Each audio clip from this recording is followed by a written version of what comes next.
A high-profile employment tribunal, more employment law is underway after a female nurse claimed harassment for being forced to share a changing room with Dr. Beth Upton, a transgender NHS doctor, born male, but who now calls himself female.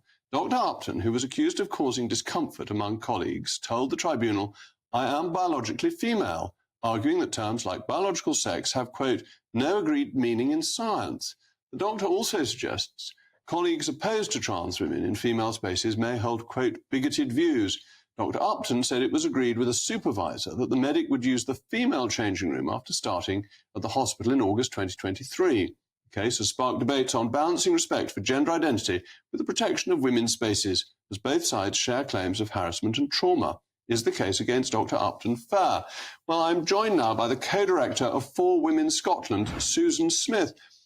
Thank you very much for joining me. Shouldn't there be spaces that are reserved for what you might call genuine women?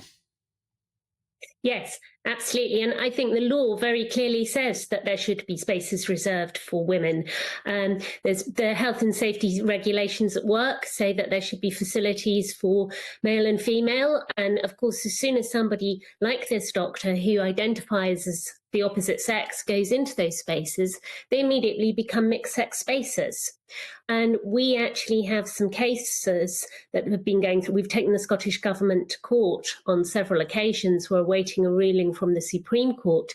But the rulings that we have so far are very clear that provisions in favour of women exclude biological males and that they have no prima facie right to enter these spaces. And the discussion on what is a biological woman, I mean, I'm no biologist, but there are chromosomes, aren't there? And that you can define whether somebody is male or female by their chromosomes, and that is the biological answer. Yes, and I think a lot of activists try to obfuscate this. They say that there are a lot of definitions of sex. There's endocrinological sex, there's hormones, which is hormones rather, there's chromosomes, there's secondary characteristics and so on.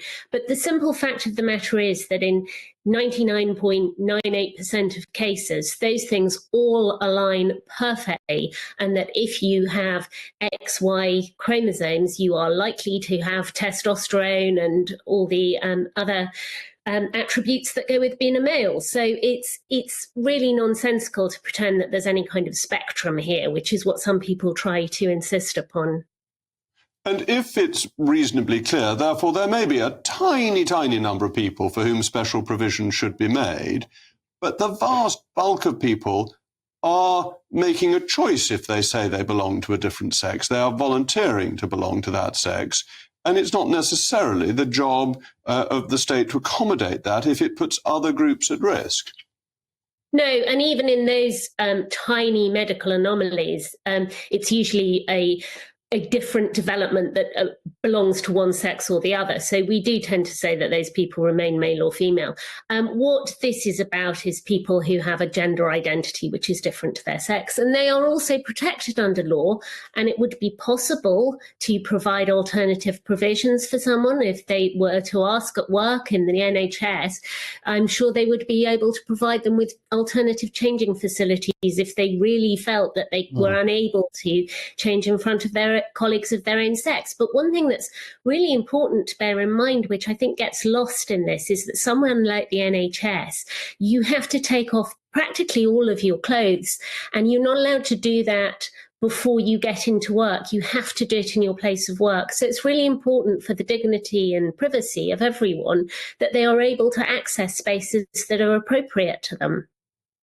Indeed, that's a very good point. Thank you very much, Susan.